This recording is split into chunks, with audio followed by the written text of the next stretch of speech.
Progressive societies consider it a prime responsibility to relieve people who have crumbled mentally due to bereavement or loss of property in natural or man-made disasters. The failure to treat this condition, known as post-disaster stress, even after the Boxing Day tsunami in 2004, was caused not by the lack of specialists or lack of resources, but rather by the failure of the authorities to give due consideration to the importance of treating the condition. Redesigning the livelihoods of those who have lost everything but their lives to disasters also goes a long way towards treating post-disaster stress.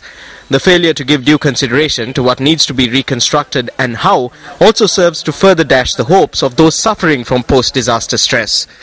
The responsible authorities have for about a decade now taken care to dash the hopes of these people residing in a village bordering the Sinharaja rainforest. One cannot prevent these people from remembering the tragedy 10 years ago which cost them family, friends and property as a result of attempting to cross the Ginganga in spite of the absence of a bridge. As the people of Pibidenagama and Enasal estate, which fall under the jurisdiction of the Kottapola Divisional Secretariat, must cross the Ginganga in order to reach the town of Deniaya, the State Plantations Corporation constructed a rope bridge in 1990. The corporation had foregone the responsibility of maintaining this bridge 11 years before it was destroyed by gushing water. The responsibility of maintaining this bridge was lost when the Enasal estate came under private management. Are the authorities in the south so bankrupt that they have for over a decade failed to build even another rope bridge to replace the rope bridge that was lost to a natural disaster? Chief Minister of the Southern Province, this one is over to you.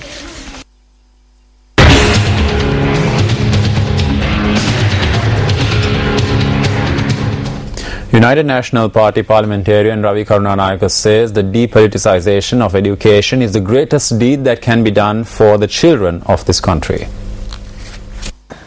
Chairs were donated to the Trinity Preschool in Colombo 14 today under the patronage of MP Karunanayake.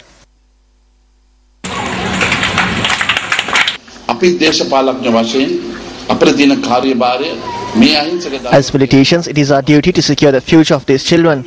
I think the only thing that we need to do is to depoliticize education. That is the greatest deed that can be done for the people and these innocent children. If we do not unite and work together for education, then we will enter a dark era. I wish to remind you that this needs to be done by the government. Since it is not being done, providing a service like this is extremely special.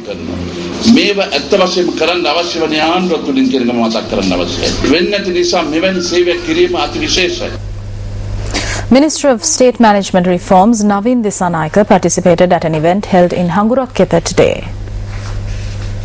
The minister donated 13 computers to a pre-winner and 5 schools including the Poromadulla Central College in Hangurakketha at this event.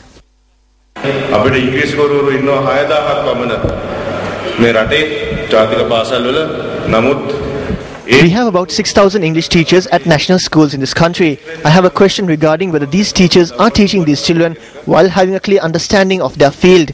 It is clear that we must uplift these schools for the sake of these children. It is necessary that they have the ability to speak the international language. We must understand that there is a great change happening in the world. Although we are an island, we are not actually an island. Through computers and the internet, we can now connect with any other place in the world. So instead of being citizens of Sri Lanka, become citizens of the world.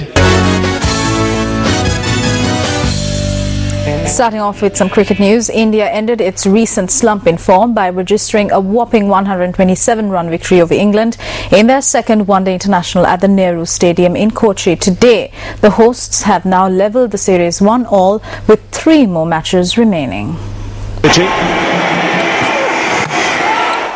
Winning the toss and batting first, India lost openers Ajinkya Rahane and Gautam Gambhir for single figures. He's bowled in. So the ball hitting the stumps for the disturbance. Yuvraj Singh, who looked good on 32, was the next to go. Had is straightened and he's been given up, goes the finger. After the dismissal of Virat Kohli for 37, Suresh Raina, who made a patient half-century, was bowled by Stephen Finn for 55. Did very well off the back foot. What a way to get to a 50. Indian skipper Mahendra Singh Dhoni and Ravindra Jadeja then steered the home team to a competitive total with a 6th wicket stand of 96 runs in 60 balls. Connects with that and it goes a very long way. Down the ground, powerfully struck. That's gone. Dhoni made 72 of 66 balls, while Southpaw Jadeja scored a blistering 61 not out of 37 deliveries, hitting 2 sixers and 7 fours as India made 285 for 6 in their allotted 50 overs. Stephen Finn bagged 2 for 51 for the visitors. This is a grandstand finish for India. Yeah, a little bit of swing from Mohamed. Chasing 286, England got off to a poor start, losing opener Ian Bell for 1 run and skipper Alastair Cook for 17. Kevin Peterson, who looked good on 42, was the next to go. He's timing the ball well, using his feet and the ball nipping. Joe Root added 36 and Samit Patel contributed an unbeaten 30, but the remaining batsmen failed to shine against a formidable bowling attack by India. From the first innings to the second innings, the ball was... Eventually, the visitors were bowled out for 158 runs, handing India a comprehensive 127-run victory. Very hard to play, especially when you need 7, 8 and over. Ravi Ashwin and Bhuvneshwar Kumar bagged 3 wickets each, while Jadeja claimed 2 for 12 for an impressive all-round display, powering the home team to level the series 1-all to the cheers of the 70,000 spectators. He's never going to make it, so that is the end for England, 158 from... Now it's 1-all. India winning by 127 runs. Victory will give them a lot of confidence. England, on the other hand... According to US reports, cyclist Lance Armstrong confessed to using performance-enhancing drugs in an interview with Oprah Winfrey.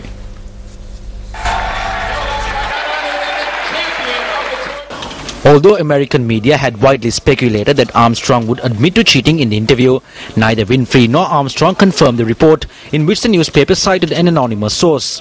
Armstrong has always vehemently denied using performance-enhancing drugs and had never tested positive to a doping test. The report did not say which drugs Armstrong admitted to using, and the American's attorney and his spokesman did not immediately respond to requests for comments.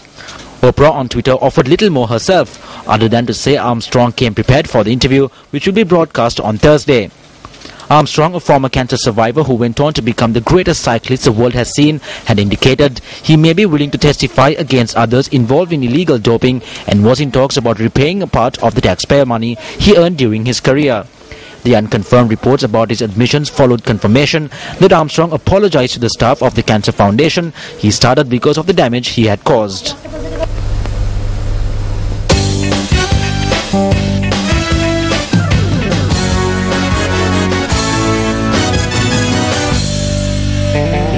And with that, we wrap up this edition of your Primetime News Bulletin. Thanks a lot for joining us. I'm Shane Silva.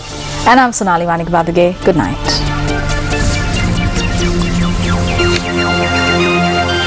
Hotline 0114 896 896.